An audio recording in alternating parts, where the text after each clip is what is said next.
మోపకుడి, అప్పుడు మీ మీద నేరము మోపబడును. క్షమించుడి, అప్పుడు మీరును క్షమించబడుదురు. ఇయ్యుడి, అప్పుడు మీకు ఇవ్వబడును.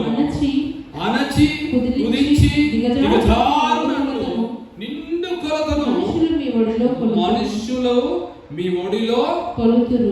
ఏంటంట? ఎలాగంట? ఎలాగంట? 38 వచనం మొత్తం చదువు. క్షమించుడి, అప్పుడు మీరు క్షమించబడుదురు. ఇయ్యుడి, అప్పుడు మీకు ఇయ్యబడును. అణచి కుదించి దిగజారునట్లు నిండు కొలతను మనుషులు మీ ఒడిలో కొలుతురు.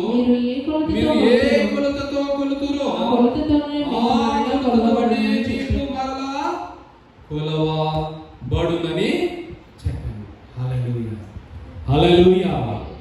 ఈ కొలత అనేది ఎదుటి వారిని కొలిచిన దాన్ని బట్టి వారు రిటర్న్ ఇవ్వరండి మీకు. ఇది ఎక్కడంట? పరలోకమందు మీ ఫలము అధికమవుతుంది. మనము ఇక్కడ చూపిస్తే, ఇక్కడ నీవు క్షమించబడితే మనము అక్కడ క్షమించబడతాం.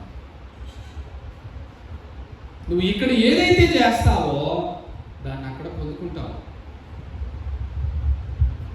యాజ్ టీజ్ గా నేను అక్షితను ప్రేమించాను, అక్షిత నన్ను ప్రేమించాలి కాదంట. వాడు ప్రేమించినా ప్రేమించకపోయినా నేను ప్రేమిస్తానే ఉంటా. అది దేవుని ప్రేమ. దాని ఫలితము, దాని ఫలము, దాని జీతము పరలోక రాజ్యంలో కొనుక్కుంటాము.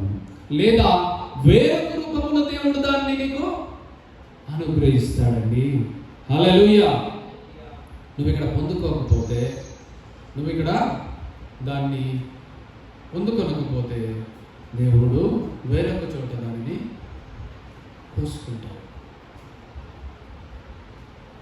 దేవుడు ఆ కృపను నీకు అనుగ్రహిస్తాడు. అంతేకాని ఇంకా వేరేది లేదండి. ఒక విషయం నేను చెప్తాను. ఈ చిన్న మాట, దేవుని యొక్క కృప చాలా ఉన్నతమైనదిగా ఉంటుంది. నువ్వు ఎక్కడ సహాయము చేస్తావో ఆ సహాయం అదే మంచి ద్వారా అక్కడే నీకు రిటర్న్ రాదు. వేరొక రూపంలో దేవుడు దాన్ని నీకు అందిస్తాడు. ఆ ఫలాన్ని భార్యాభర్తలు ఇద్దరు ఉండి ఒక చిన్న హోటల్ని నడుపుకుంటా ఉంటున్నారు. చిన్న హోటల్ అది. చాయ్, బిస్కెట్ లేదా చిన్న చిన్న పలహారమును పెట్టుకుని ఉంటున్నటువంటి ఆ హోటల్. అయితే అతని భార్య నిండు గర్భంతో ఉంది. అంటే ప్రసవానికి దగ్గరగా ఉంది తను. అయితే ఆ సమయంలో లేదు అని అంటే కొన్ని అవర్సే ఉండొచ్చు, లేదా కొన్ని డేస్ అయినా ఉండొచ్చు. ఆ ప్రసవం అనేది ఎలా ఉంటుందో తెలుసు కదండి. ఈరోజు అయినా రావచ్చు ఆ ప్రసవ వేదన, ఆ పెయిన్స్ రేపైనా రావచ్చు, ఎప్పుడైనా రావచ్చు. అటువంటి సమయంలో తన భర్త పని నిమిత్తమై వేరే ప్రాంతానికి వెళ్ళాడు. మరలా తిరిగి వస్తుంటే పెద్ద గాలి తుఫాన్లో చిక్కుకొని ఉన్నాడు ఆయన. ఈమె అప్పటికి చీకటి పడతా ఉంది.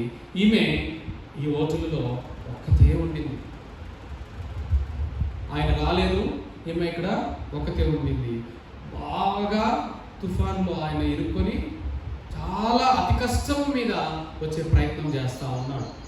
ఆ ప్రయత్నం చేస్తున్నప్పుడు ఒక కారు దారిలో ఆగిపోయింది. ఆ వర్షంలోనే ఆగిపోయింది. ఎందుకు ఆగిపోయింది అంటే ఆ కారు యొక్క టైర్ పంచర్ అయింది. ఆ టైరు పంచర్ అయినప్పుడు అందులో ఉన్నటువంటి వారు ఒక స్త్రీ, వారు ఆ టైర్ని మార్చలేక ఆ కారులోనే కూర్చుండిపోయినారు. ఎందుకంటే చీకటి పడుతుంది, చాలా వర్షం పడుతూ ఉంది, నిర్మానుష్యమైనటువంటి ప్రాంతంలో తనుంది. ఆ చీకట్లో, ఆ నిర్మానుష్యమైన ప్రాంతంలో ఆ వర్షానికి దిగి ఆ కారు బాగు చేసుకోవడానికి భయపడుతూనే ఉన్నాను. ఆ భయంలో ఉన్నప్పుడు మరి